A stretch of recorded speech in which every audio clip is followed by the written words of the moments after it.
ঘন ঘনকৈ দি থ'লে ঠিক হৈ যাব আছে যদি কপালত হয় নহয় চা এইবাৰ ৰুবলৈ দিব নালাগে এটা কঠিয়া নিতে আছে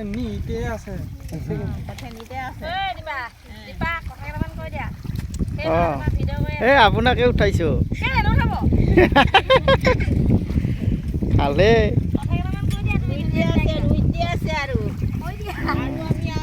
না আজি বতৰটো ভাল বৰ সুন্দৰ বতৰ এইখিনি ওখ কঠীয়া আছিলে বহুত ভাল লাগিলে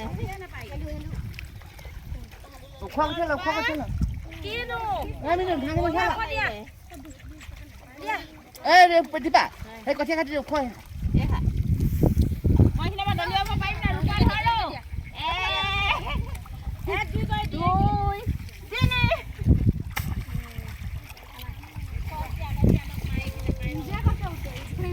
নিজে গছে উতৰি